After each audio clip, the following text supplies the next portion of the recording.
Salve, salve galera do InfectoCast. Alô, graças a Deus, embalados por Inês Brasil, começando mais um episódio do InfectoCast. Eu sou o Lino. Oi gente, eu sou o Felipe. Oi gente, eu sou o Arthur. Klinger, Carolina.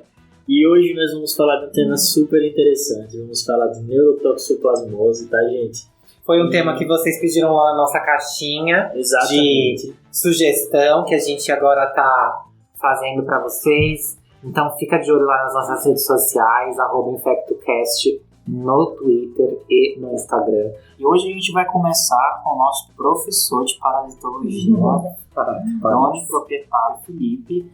Pra gente começar a falar de neurotoxoplasmose, o Felipe vai falar sobre o Toxoplasma gondii, que é o agente etiológico, né, da neurotoxoplasmose. E aí, Felipe, como que é esse ciclo do Toxoplasma? Bom, então a gente vai começar relembrando um pouquinho do ciclo da parasito. A gente sempre tem que lembrar que na parasitologia a gente tem vários ciclos, eles se interpõem, onde entra humanos, entra os animais. No caso da toxoplasmose não é diferente. Pensando no ciclo do hospedeiro definitivo, que são os gatos, a gente sempre tem que pensar que os gatos eles vão ingerir cistos e esses cistos vão se transformar em outras formas dentro do intestino do gato e vão sair pelas fezes, eliminados pelas fezes dos gatos na forma de oocistos.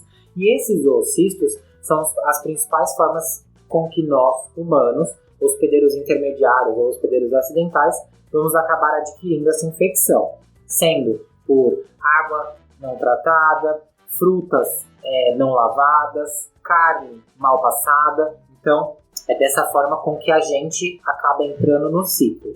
Esses oocistos vão ser adquiridos na ingesta, ou existem casos também de aquisição de outras formas que não cistos, no caso bradizoítos, que são adquiridos por transfusão sanguínea ou por acidente com material perfuro-cortante de pacientes infectados, mas a principal forma de aquisição do toxoplasma é através da ingesta de oocistos. E quando que a gente ingere isso? Normalmente, aqui no Brasil principalmente, a gente tem uma prevalência muito grande de aquisição de toxoplasmose na infância por contato com água contaminada, por contato com carne mal passada e as infecções sendo assintomáticas ou, no máximo, subsintomáticas ou oligossintomáticas nos pacientes imunocompetentes. A gente tem descrição da toxoplasmose aguda como uma síndrome monolike, então pode ter febre, pode ter gânglios disseminados, rache, dor de garganta, como qualquer monolike, mas o que a gente vai falar hoje é de outra parte do ciclo. É uma parte do ciclo onde o paciente ele já teve contato com a toxoplasmose, ele teve essa presença de oocistos, eles se transformaram em bradizoítos e esses bradizoítos ficaram ali como se fossem pequenos focos e essa pessoa vai ter, no momento da sua imunodepressão, no caso da AIDS, né, que a gente vai falar hoje da neurotoxoplasmose, principalmente no contexto da AIDS, que esses bradizoítos voltam a agir dentro do corpo humano, fazendo uma doença por reativação. Isso, eles se transformam em taquizoítos e aí se instala a doença propriamente dita. E lembrar também que não só a AIDS, né, como causa de imunossupressão, mas os transplantados de órgãos sólidos, os transplantados de medula óssea também vão ser pacientes que podem desenvolver a neurotoxoplasmose. Isso mesmo, é bem importante a gente lembrar, gente, que quando a gente está falando de reativação, a gente está falando de imunologia, né? Na parte do ciclo do Toxoplasma gondii, a gente está falando de uma doença mediada por CD4 e CD8, tanto células natural killer no caso do CD8, quanto fazer uma parte da imunologia do CD4, né? Então, em todo caso de imunodepressão, seja ela uma imunodepressão adquirida ou uma imunodepressão induzida por medicamento que gere uma depressão do desbalanço entre CD4 e CD8 na composição da resposta imune, a gente pode ter reativação de qualquer doença, no caso da toxoplasmose não é diferente. E a gente está falando num contexto da neurotoxoplasmose por quê?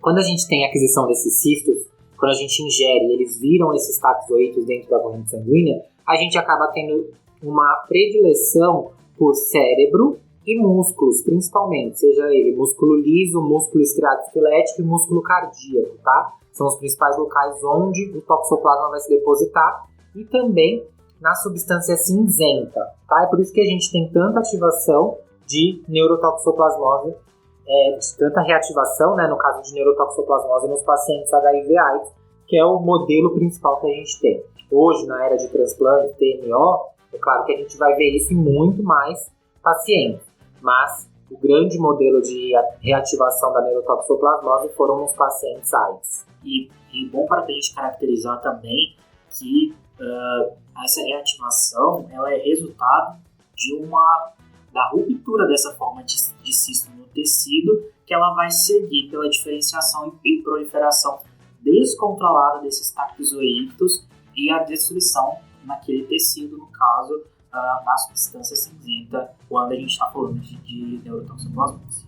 Ótimo. Mas e aí, Lino, é frequente a gente ver casos de neurotoxoplasmose? É uma doença frequente na nossa prática? Não, só contextualizando para a gente ter uma ideia, nos pacientes com HIV, 10% deles vão começar o quadro com alguma manifestação neurológica, alguma doença neurológica. E a toxoplasmose, a neurotoxoplasmose é a principal delas. Dentre as infecções oportunistas, por exemplo, é a terceira no ranking de mortes nos pacientes com AIDS.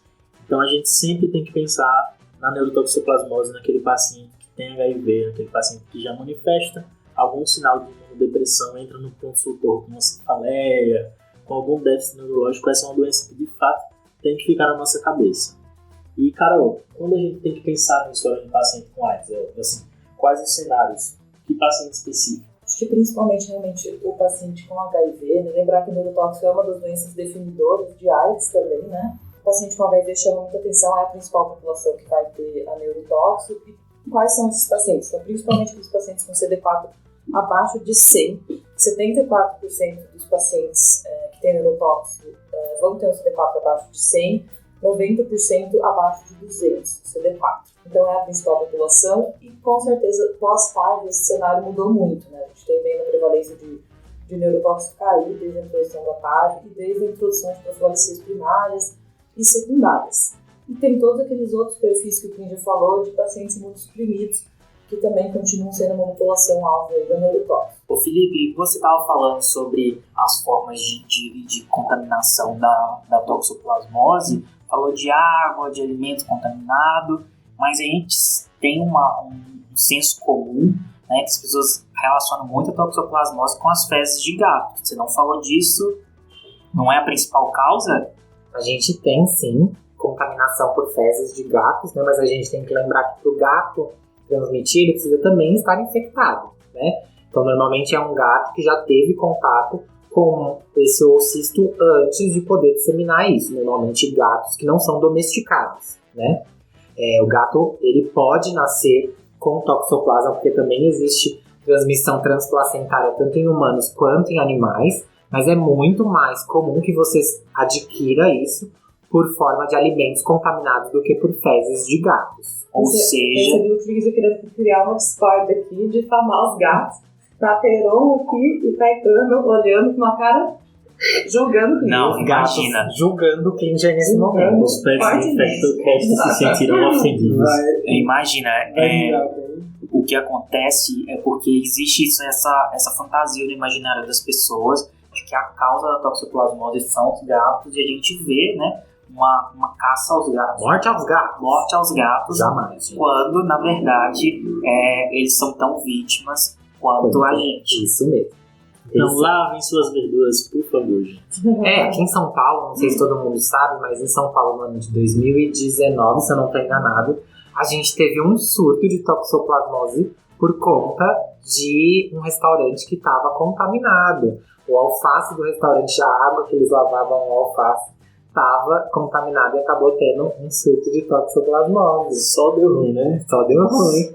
Bom, então agora que a gente já falou um pouquinho sobre a epidemiologia, sobre o ciclo parasitário, um pouquinho sobre os fatores de risco, vamos começar a falar um pouquinho sobre as manifestações clínicas. Arthur, fala pra gente um pouquinho sobre as manifestações clínicas possíveis da neurotoxoplasmose. Então, as manifestações clínicas, elas variam muito de acordo com a topografia das lesões, né? Então, dependendo de onde essa lesão está no sistema nervoso central, vai definir qual vai ser esse sintoma, esse quadro clínico que o paciente vai ter. Isso é muito legal do Arthur falar, porque assim, a gente tem apresentação clínica de neurotoxoplasmose podendo acometer todo o cérebro. Pacientes que têm múltiplas lesões císticas no cérebro.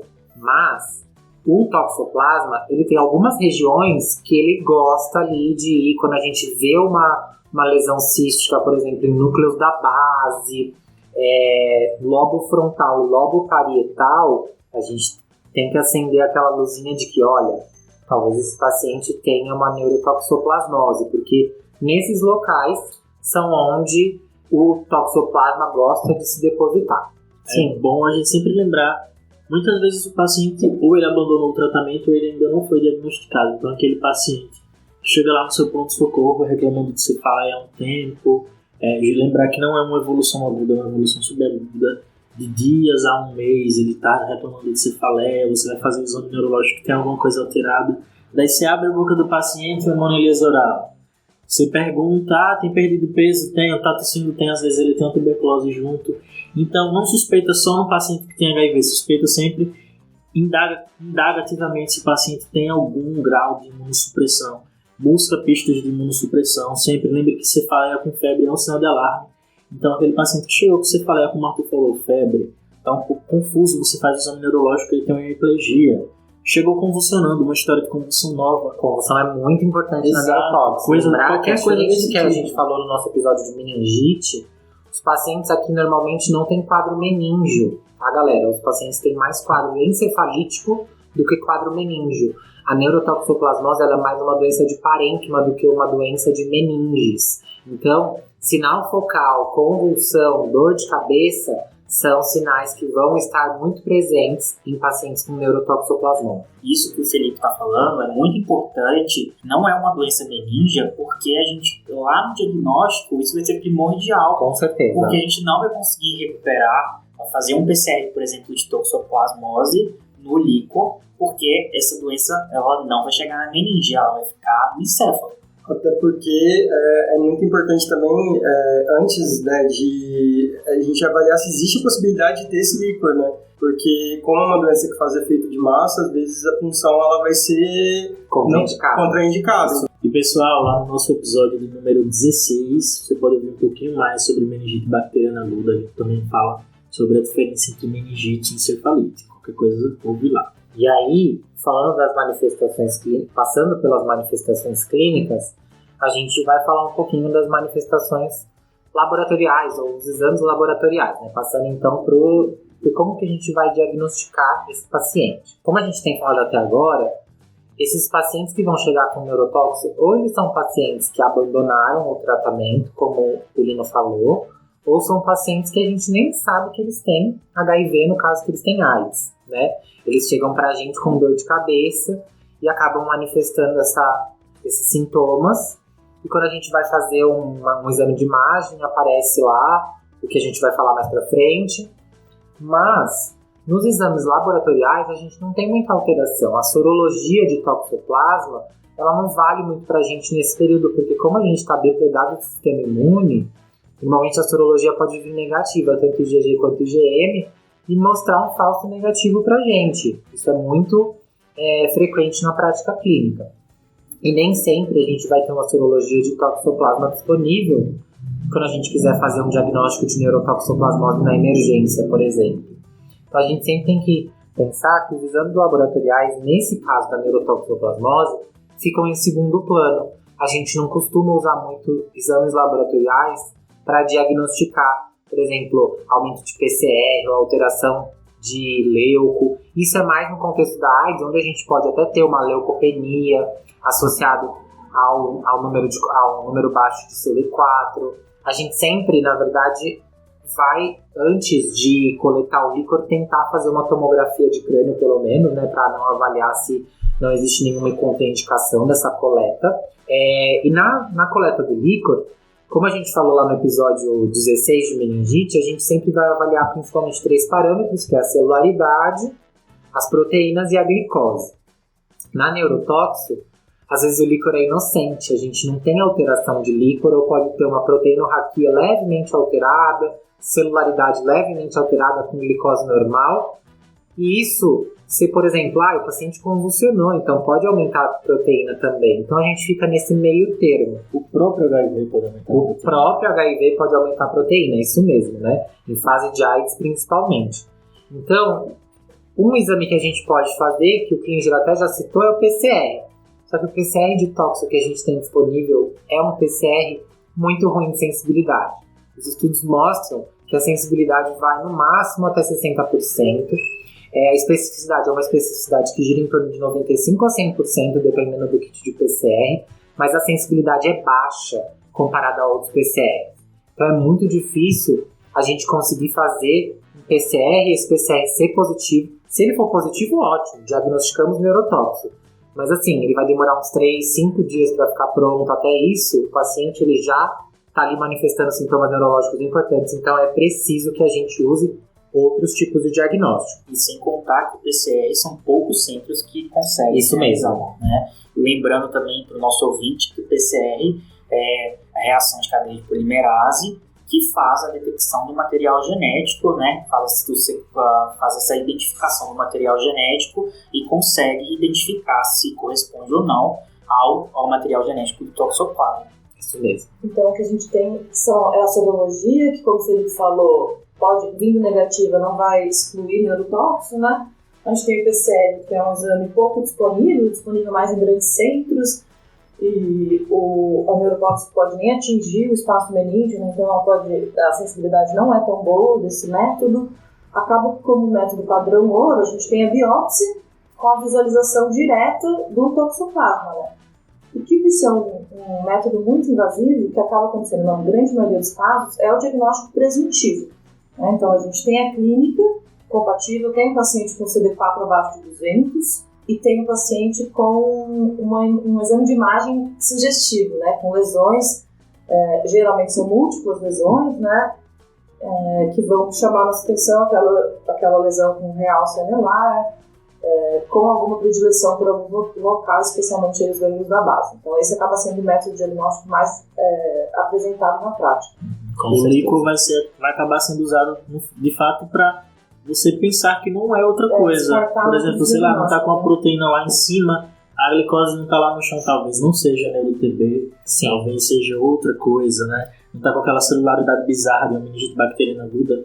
Então, pode ser que seja neurotoxoplasmose. Então é mais no contexto de ajudar a excluir outros diagnósticos. É sempre bom lembrar, gente, que os pacientes com AIDS, desculpa, Carol, te cortei aí, eles podem se manifestar com várias doenças oportunistas ao mesmo tempo. Então, não é incomum um paciente ter mais de uma doença, uma neuro-AIDS, ao mesmo tempo. Pacientes que, por exemplo, tratam a neurotoxoplasmose e desmascaram uma LEMP, ou tratam a neurotoxoplasmose e têm critérios de neurosífilis em conjunto.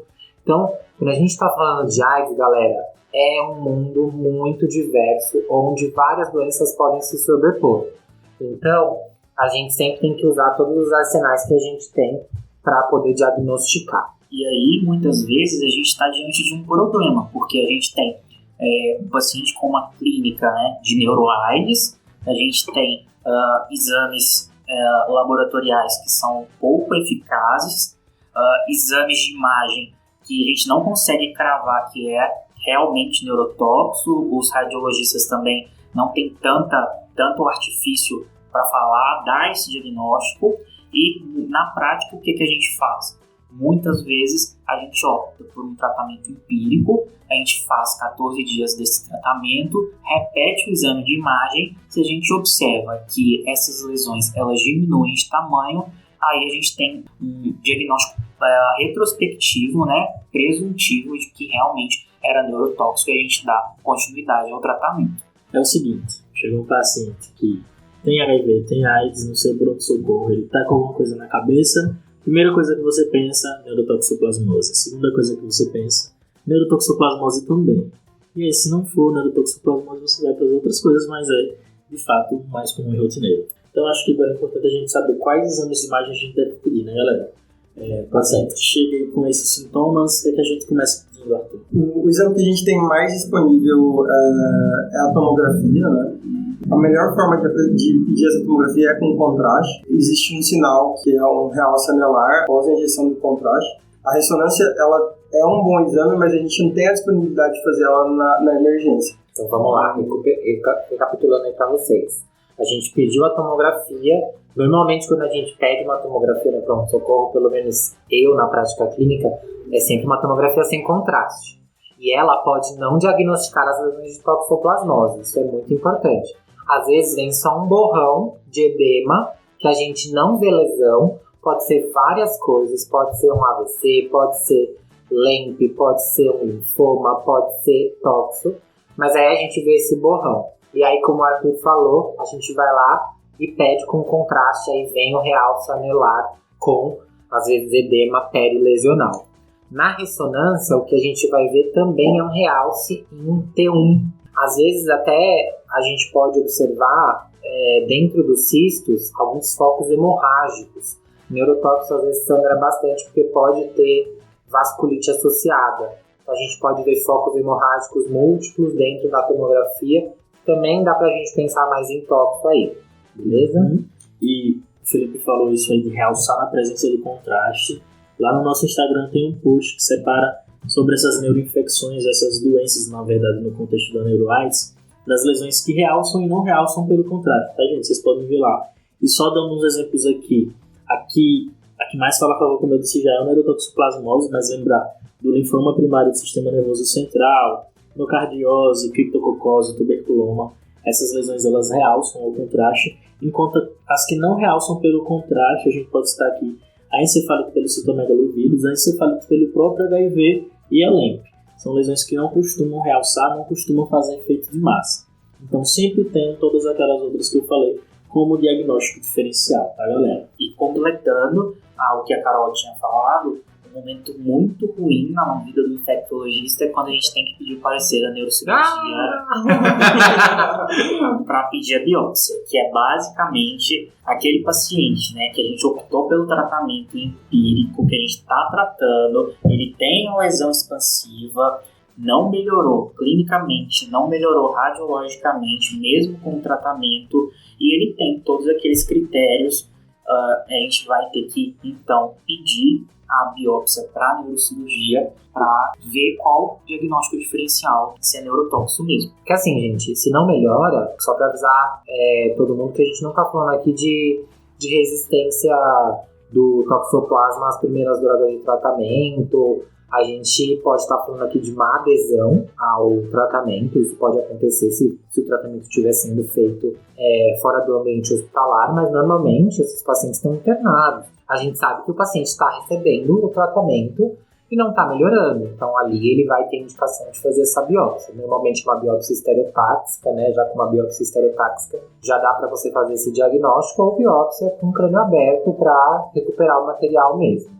Então, eu acho que aqui ao longo dessa nossa conversa a gente já falou em vários momentos sobre os possíveis diagnósticos diferenciais da neurotoxoplasmose, né? Tem uma coisa do linfoma que ajuda a dar diagnóstico, que no exame de imagem geralmente são lesões únicas, né, ao contrário da toxo, e lesões que passam de 4 centímetros de diâmetro também sugerem linfoma, né, que falam com o diagnóstico de toxo. Além do que, no líquor, o linfoma costuma consumir muito glicose, faz uma glicose bem baixa. E pode ter também PCR positivo para IBV, né? É sempre bom lembrar que PCR positivo para IBV no líquor favorece um pouco mais que seja linfoma primário do sistema nervoso central no paciente HIV. Pronto, então a gente falou aqui quando pensa, em quem pensa, o que pensamos de diferente, como vamos diagnosticar. E agora, como é que a gente trata? Bom, o tratamento a gente tem duas opções. O primeiro, mais utilizado, seria a sulfadiazina com a pirimetamina e o ácido folínico, que a gente vai utilizar a sulfadiazina nos pacientes que têm menos de 60 quilos. A gente vai usar 1.000 miligramas, e nos pacientes que têm mais que 60 quilos, a gente vai usar 1.500 miligramas a cada 6 horas. Só para vocês saberem, isso dá mais ou menos, cada comprimido tem 500 miligramas, então dá 2 a 3 comprimidos de 6 em 6 horas. Associado à pirimetamina, que a gente vai fazer 200 miligramas no primeiro dia e depois 50 miligramas se o paciente por dia, se o paciente tem menos que 60 quilos, ou 75 miligramas por dia se o paciente tem mais que 60 quilos. Então, a dose vai ser por peso. O comprimido tem 25 miligramas, né? É isso mesmo, o comprimido tem 25 miligramas. Então pensa aí a galera tomando bastante comprimido. Associado ao ácido folínico, 10 miligramas por dia durante 6 semanas. Por que a gente está associando o ácido folínico aqui, Felipe? As sulfas, elas agem na formação do ácido paraminobenzólico, que é o PABA, né? E elas competem na formação de ácidos nucleicos, e isso pode gerar efeitos colaterais pelo uso das sulfadiazinas. Então, por isso que a gente usa ácido folínico, que é o último produto, para já poder disponibilizar para a formação de células e não afetar isso durante o tratamento. Exato. O segundo esquema, a gente vai usar o Bactrim, né, que é o sulfametoxazol com trimetoprim. Aqui a gente vai fazer na dose de 25 mg por quilo do sulfametoxazol, que a gente vai fazer dividido de 2 vezes por dia.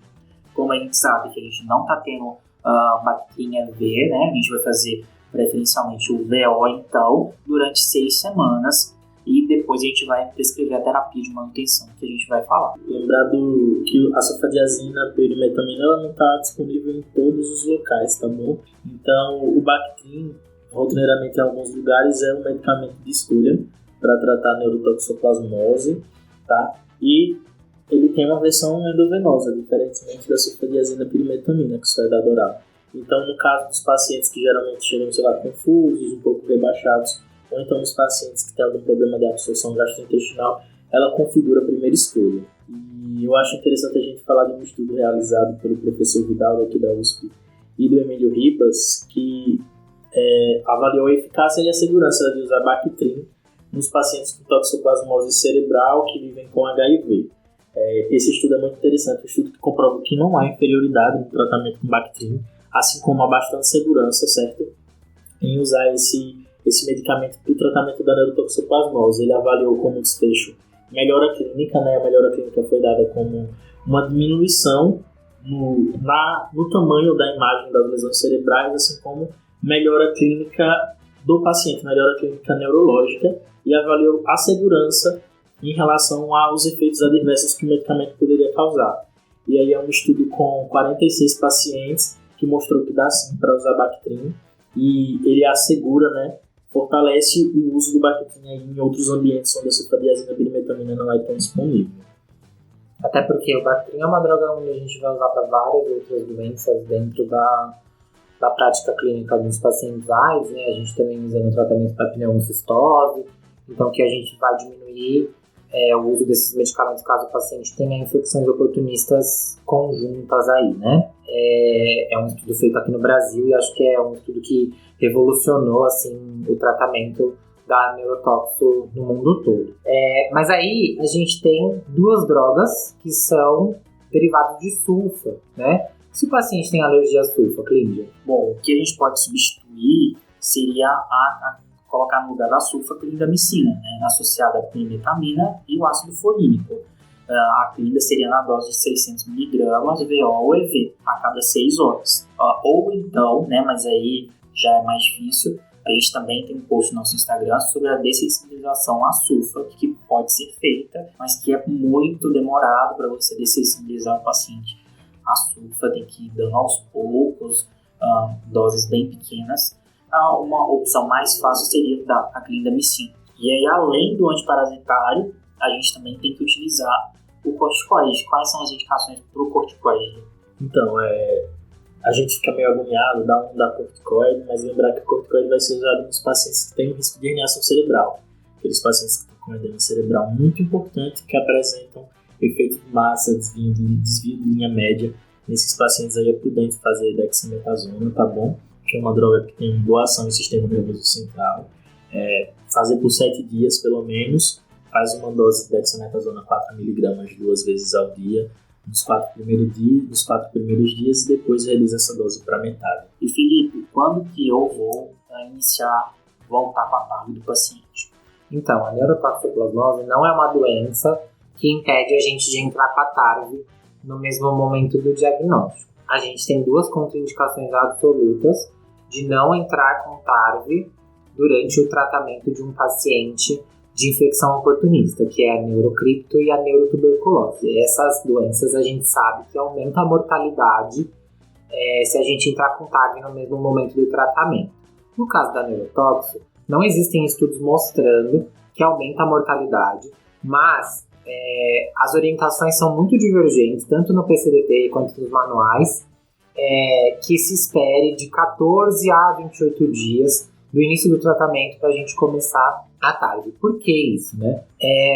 Como eu disse anteriormente, várias doenças oportunistas podem se apresentar conjuntamente, e junto da introdução da TARV a gente pode ter manifestação de síndrome de reconstituição imune, e isso pode piorar os meus sintomas da neurotoxoplasmose ou surgir novos sintomas que eu não sei se estão relacionados ou não, vão afetar no meu entendimento de que se o paciente está melhorando ou não no tratamento da neurotoxoplasmose, que é um tratamento às vezes empírico. Então, segurar um pouco essa terapia às vezes ajuda um pouco a gente na prática clínica. Normalmente, pelo que eu tenho de prática clínica, que é pouco durante essa residência desses 3 anos, a gente acostuma esperar mais ou menos uns 14 dias para entrar com a TARV aí. E fora que já vai ter os efeitos colaterais dos antibióticos, né? Lembrar que as sulfas são nefrotóxicas, a primeira linha de tratamento também pode ser nefrotóxica com tenofovir. A creatinina já normalmente aumenta de 0,2 pontos com dolutegra, então é bom dar uma segurada mesmo, bem lembrar. Então, galera, tá bom. A gente tratou por 6 semanas pelo menos, né? Se não tiver uma resposta clínica adequada, a gente vai estender. Mas tratou, acabou? Como é que é? Não, tratou, acabou não, né? A gente tem que pensar que esse paciente normalmente tem CD4 baixo, né? Então, o que a gente vai fazer, né?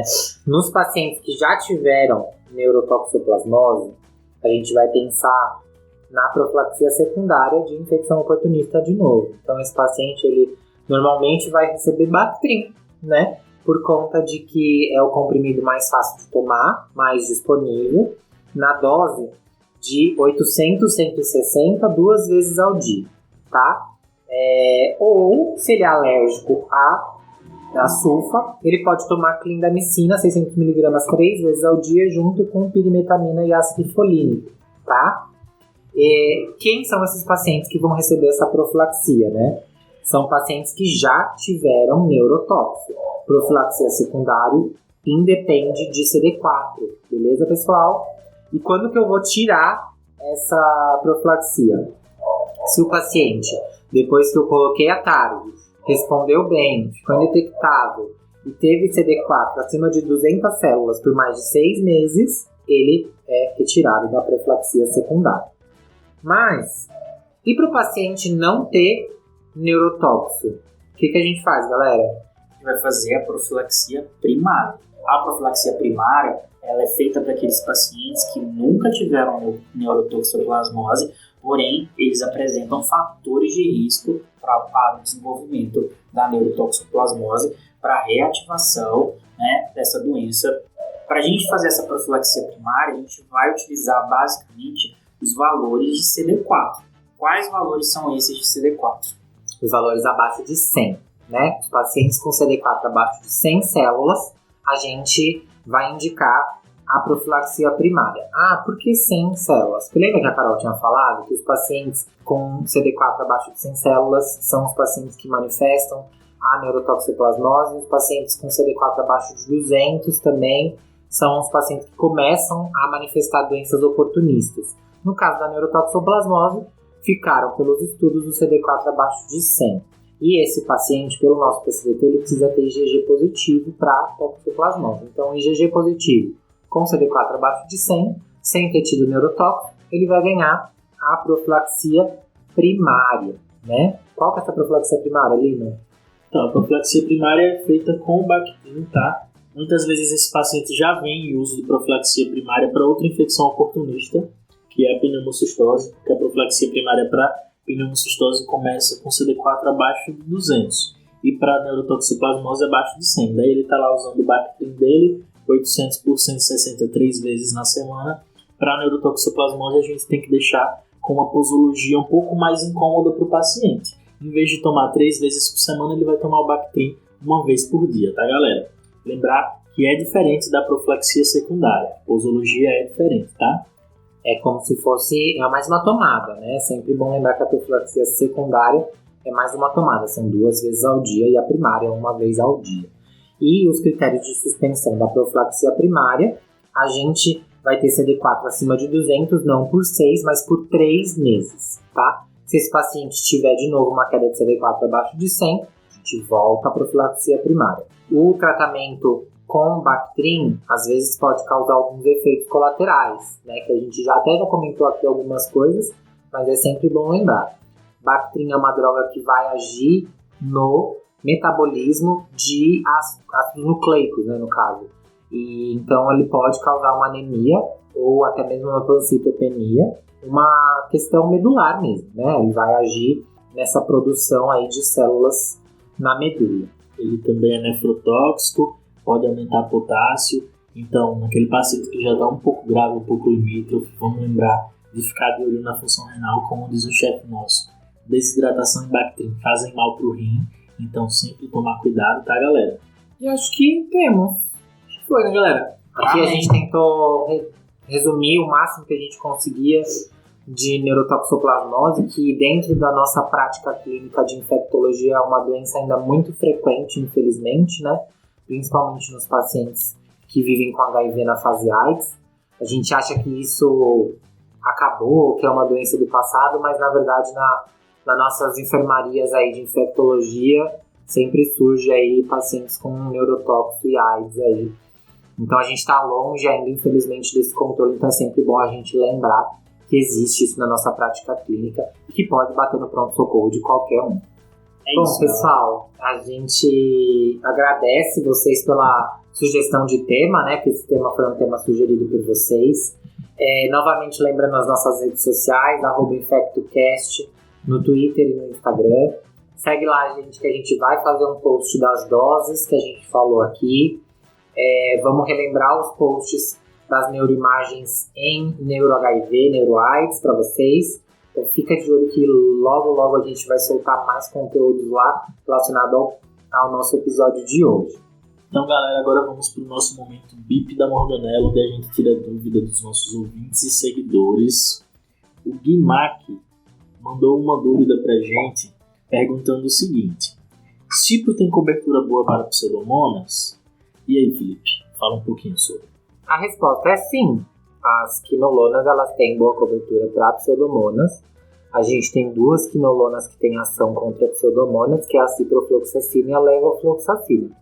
Mas como a gente explicou lá no nosso post, que a gente até já teve contribuição de outros seguidores para responder, a gente nunca vai pensar num tratamento empírico com quinolonas para tratamentos de pseudomonas exclusivamente, né? Normalmente a gente tem outras drogas que podem ser antipseudomonas, e no descalonamento de antibiótico, a cipro e a levofloxacina podem ser sim uma opção para tratamento antipseudomonas. Então é isso, pessoal, dúvida respondida. Fiquem à vontade para mandar dúvidas para a gente pelo direct, DM no Twitter, pode ser até aberto como vocês preferirem, tá? Estaremos aqui prontos para respondê-los. Então é isso, galera. Tchau, tchau. Beijo, gente! Tchau, gente.